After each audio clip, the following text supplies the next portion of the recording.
Jadi aja.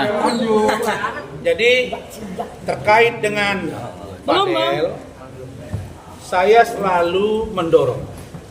Karena keyakinan saya, ya Bu Hidayah, keyakinan saya, Fadel itu tulus dan Loli itu tulus. Segala sesuatu yang baik disegerakan, itu pahala. Nah, saya kok melihat bakat dari Fadel ini.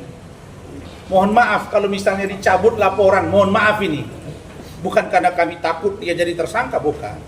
Kalau dicabut oleh NM, ditunggu berapa belas tahun, mereka dijodohkan, dibantu ini, di marketing bagus ini dengan bintang, jadi ini. Dance-nya ini. Sama kan sama-sama penggerak di seni kok. Nah pertanyaannya, NM marah apa tidak, setuju apa tidak, ya saya terasa, serahkan ke kamu. Baru, nah ini kami tadi rapat tim. Kan dia sudah bolak-balik bilang yang 5M. 5M itu banyak yang tanya, M berapa miliar? Nah sekarang saya jawab 5M, kami tantangin. Dan kalau dia bayar, semua yang hadir di sini wartawan 1 miliar saya bagi sama kalian. Tolong tanya sama dia. Nah yang 1 miliar lagi tunggu nanti untuk biaya pernikahan. Tapi saya bilang jangan, nanti kamu dimarahin. Itu tergantung saya. Intinya adalah kasus ini jangan dipaksakan. Itu intinya. Jadi prinsip dasar kami selaku tim hukum, kami senantiasa menggerak dua hal, menggerak pintu hati dua hal.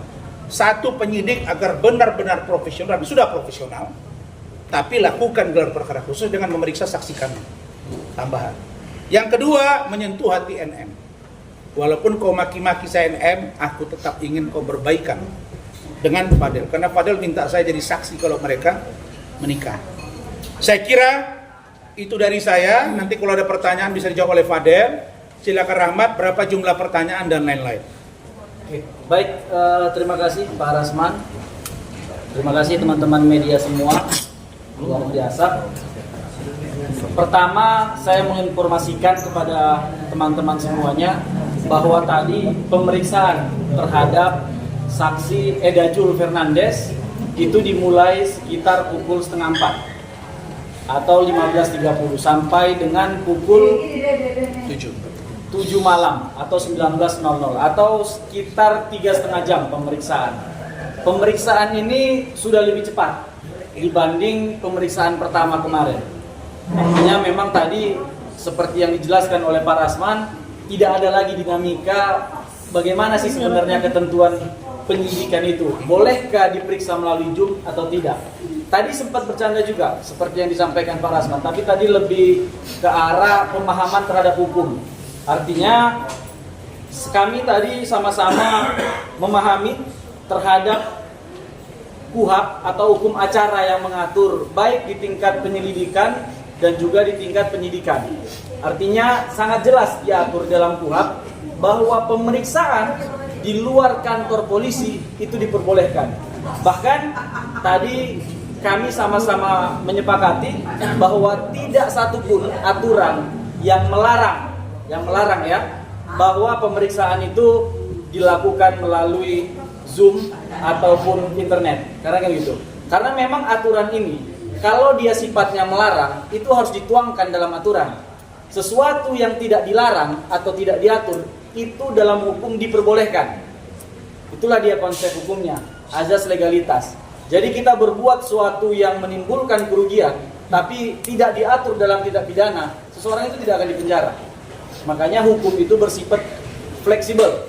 Artinya ketika diketahui perbuatan itu merupakan perbuatan yang mengandung perbuatan melawan hukum, maka DPR selaku yang memiliki fungsi legislasi akan membuat peraturan tersebut.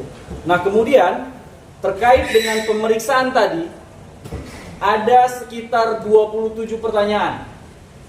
Pertanyaannya ada 3 poin kalau dalam catatan saya, tapi ini dari 27 itu saya coba rangkumkan. Pertama, konstruksi hukumnya. Kenapa sih penting dihadirkan Eda ini pada pemeriksaan dalam perkara ini? Itu karena Eda mengetahui bahwa saudara saksi anak LM itu pada saat bulan Juli sampai dengan September berada atau tinggal di rumahnya. Kemudian bulan September sampai dengan Maret itu masih berada di UK. Nah, kemudian tindak pidana yang dituduhkan kepada klien kami itu perbuatan tindak pidana dari bulan Januari sampai dengan bulan September.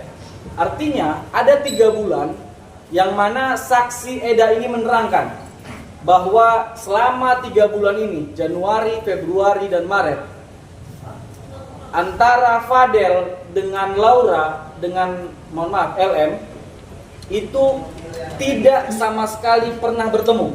Artinya hubungan mereka itu hanya sebatas video call. Jadi perbuatan yang dituduhkan, pemaksaan persetubuhan dan juga aborsi itu tidak ada pada bulan itu.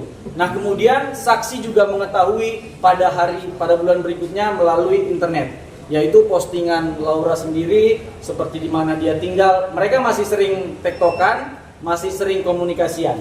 Dan itu tadi dijelaskan. Kemudian tadi kami juga sangat terkejut bahwa saksi menyatakan dengan tegas bahwa LM kerap bercerita kepada dirinya ada 2 hal. Pertama, dia menyatakan bahwa LM tersebut sangat sayang dan cinta kepada klien kami Fadel Bajide. Masya Allah. Dalam curhatannya, LM kepada saksi yang diperiksa menyatakan bahwa hanya Fadel yang memahami kondisi dia dan mengerti apa keinginannya. Itu yang pertama.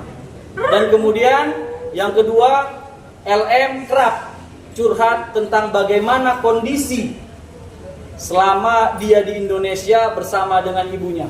Ada perbuatan-perbuatan melawan hukum yang sangat sering dilakukan oleh NM kepada LM. Itu tadi dijelaskan secara rinci. Nah, kemudian terhadap pokok perkara ini harus disampaikan itu karena ini bahagian dari pembelaan hukum di antara kita.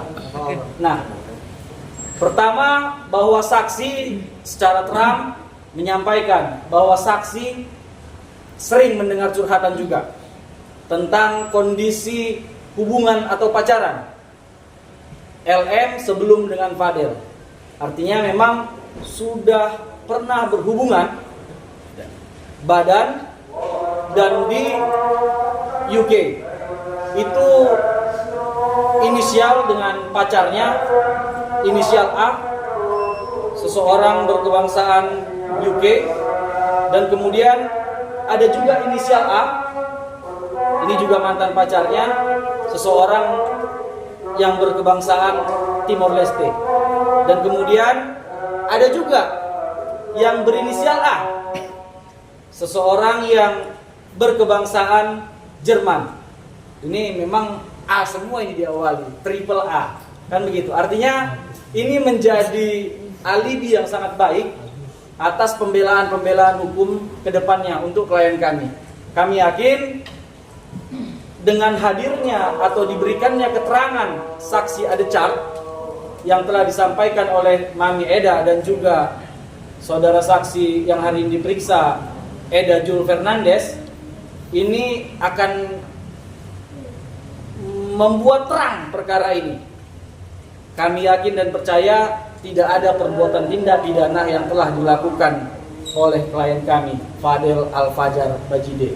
Saya pikir itu, Pak. Baik. Jadi stressing pointnya adalah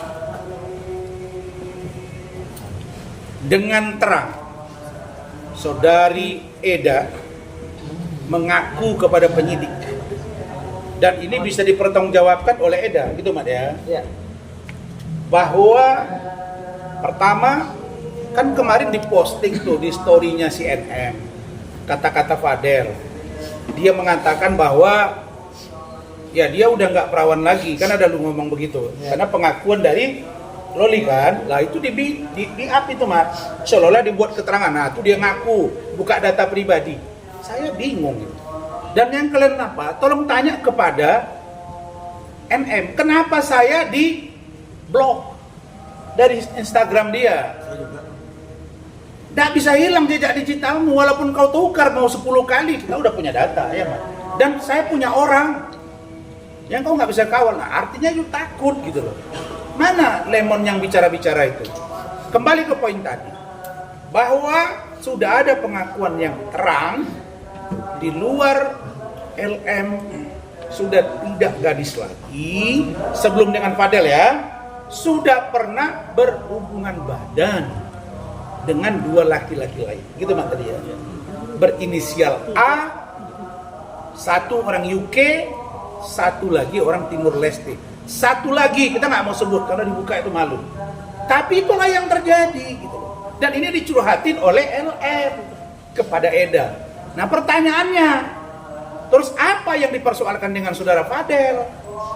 Nah jadi saya katakan ini makin diungkap, aib akan terungkap. Nah karena itu kami mengatakan bahwa sudah kita sudahi situasi ini, kita akhiri gitu. Nanti seperti apa kita lanjutkan gitu. Nanti bisa ditambahkan Bu Ida. Sebelum Bu Ida silakan Fadel, kamu mau ngomong apa dengan situasi ini? Nah ini kami tadi rapat tim. Kan dia sudah bolak-balik bilang yang 5M. 5M itu banyak yang tanya, ember apa miliar? Nah sekarang saya jawab 5M. Kami tantangin. Dan kalau dia bayar, semua yang hadir di sini wartawan 1 miliar saya bagi sama kalian. Tolong tanya sama dia. Nah yang 1 miliar lagi tunggu nanti untuk biaya pernikahan. Tapi saya bilang jangan, nanti kamu dimarahi. Itu tergantung saya.